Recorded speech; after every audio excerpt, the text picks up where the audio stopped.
it's funny. We started off this business with no money. No. Our input was our time and our energy.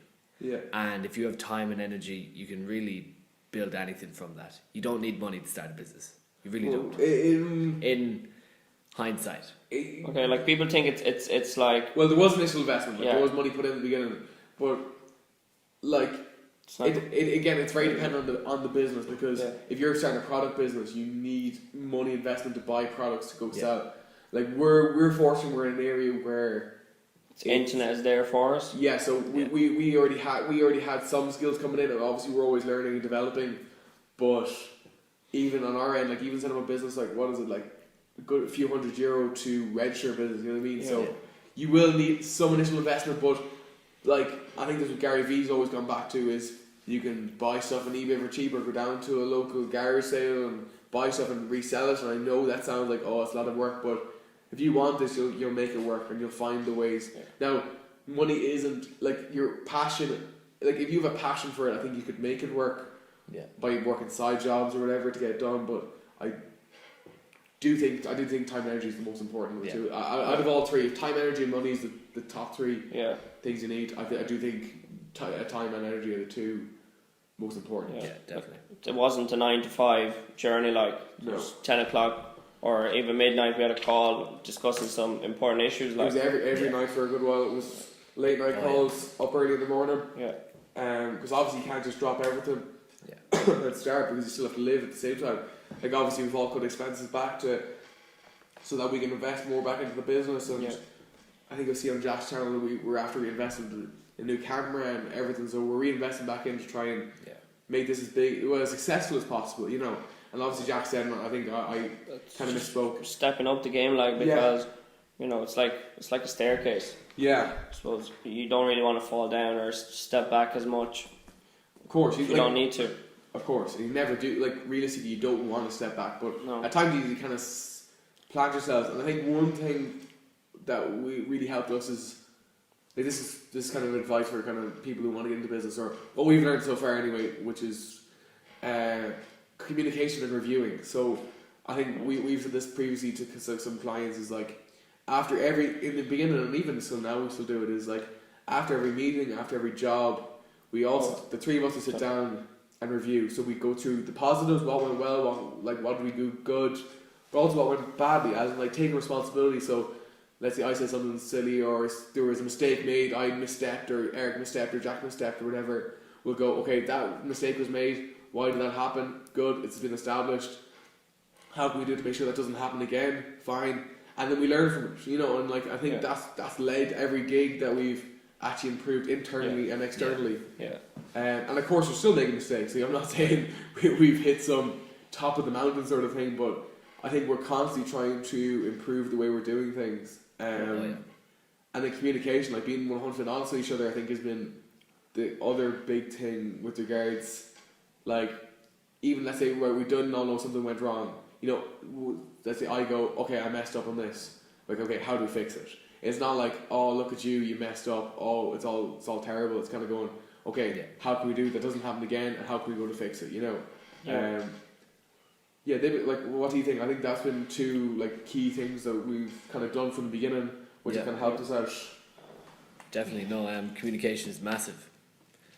If there's no communication there, you're just going to lose it, and the water's going to be muddy, and no one's going to know what's going on. Yeah, and even trust, like I think trust was very important, because like I met Dara like a couple of years ago, but I never really built a relationship with him, whereas like suddenly, you know, he puts his trust into me, I put his trust into him. Same with Jack. Jack came in the game kind of midway towards setting up the business, and then even Jack giving us the trust, you know, to start this. And it's hard to be it's hard to communicate truthfully. Yeah. Because you're letting out a very vulnerable part of yourself. But if you want to be efficient, and you want to actually have a bond, and you want to run a successful business, you need to be willing to be honest and communicate thoroughly and clearly. Oh yeah, so much, communication is literally It's key to success. it's incredibly important. Yeah. Incredibly important. That's important in business, important in relationships, important like in life. like if you actually break down any arguments you've ever had with anyone, like you actually break it down, it's usually a breakdown in communication or a breakdown in trust. Like they're usually the two key things. Yeah. But I think we've been very good in the fact that like we all saw that we had a genuine passion and we all working towards a common goal. Yeah. Which kind of led to us trusting each other a little bit quicker, and we also all kind of were in the same agreement of communication and having very wide open communication between ourselves, between the lads we have, and our clients as well. You know, having good open communication that they can reach us. You know, because like that's one thing we wanted is that we can be reached. You we know, never wanted to be fake, because when we went into a client meeting, you know, we obviously want to over provide, but if we can't do something, we'll put our hands up and say, okay, we cannot provide that, but we can provide this, or we'll recommend them on to someone, a network we built up, you know, of someone else that can provide it. And that's just easier. It's easier to be in the long run. If you want longevity, you can't be fake about it. It's so much easier and it's so much better to run a business truthfully and honestly and by being yourself and being authentic. Yeah. Because you won't last a year. You won't last 2 years trying to pretend to be something else. Yeah. You won't. Yeah. It'll always come back to get you.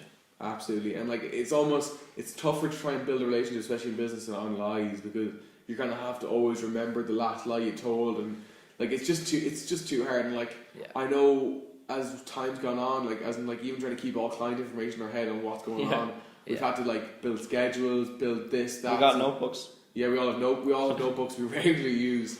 We all have emails that we're constantly emailing each other different emails and dates and stuff to try and keep it all together, because there's a lot going on. And then if you're trying to balance that on top of all the lies you've told your clients as well, like it's unsustainable. Like you said, Jack, in the long term. Like maybe short term you can get away with it and it can be a quick money grab, but if we're trying to build an actual sustainable business, I don't believe that doing that and being, like you said, authentic, I think was a good word to use. But yeah, I think we've done that from the beginning, and I think that will help us in the long run. Now we don't know that. We could, you know, we end up closing our doors tomorrow, but we're just saying that like we're coming from a place of 10 months in, we've got clients going, we've got income coming in, and we're trying to we're still working towards building a bigger business, I suppose, and trying to build a good brand reputation. See where it can go. Literally, and like 10 months ago, we wouldn't have imagined this position. Yeah. No. A position where we can pick and choose and sometimes have to say no. You say no to clients, yeah. We said yes to everything in the beginning, but we kind of really looked at our values and what we want to have, who we want to be associated with, and we have to say no to clients, And that's an incredible position to be in, and we're all incredibly grateful for that. But we all did that ourselves. Yeah. We all worked for that. It's not none of us got handed any of this. Yeah. We put in 3 a.m. nights, 6 a.m. mornings. Literally, we put our heart and soul into this. No one handed this to us, so I'm not going to say thank you to anyone but ourselves. No, absolutely,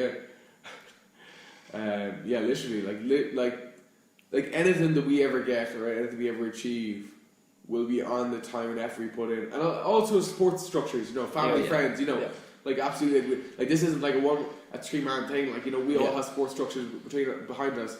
And one little thing that I've kind of been thinking about as well, which I think works out quite well, is like we become friends through this journey, but we also have our own friend groups outside of this, so we don't spend every waking moment together, which I think is actually like a little thing. It might seem like a minor thing to us, but I think that's actually been a massive thing in us working well together. Yeah, you need that break, because you can't. Me and you got sick of each other for one point, like so. Yeah, because like me and Eric, for the longest time, we're in every morning at 7:30 a.m.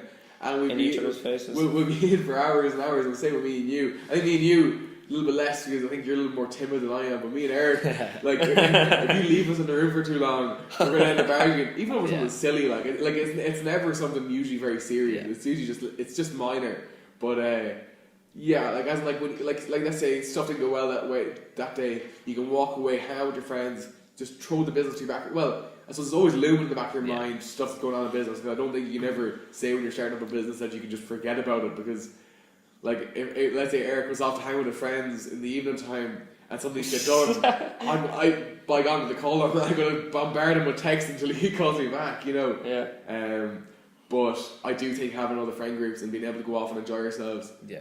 You can't be consumed in it, otherwise you're going to get sick of it. Oh no, like you need to have your brain open.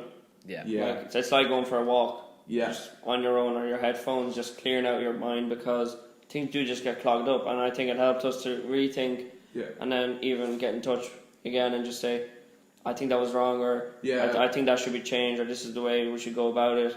And that's again going back to reviewing things. That's what we've been very successful doing. Yeah. And I think it's just helped our progress. You know, it's sped it up with the whole reviewing thing. Review and reflect. Yeah. After every single gig, after every single meeting. You know? Yeah, even phone calls with each other, you know? Yeah. Like, we kind of going, okay, maybe you should have said that, maybe you could have went this way or whatever, you know? Yeah. And now, it's not like slating the other person, it's just kind of going, okay, how can we improve? It's all about, like, improving ourselves, you know?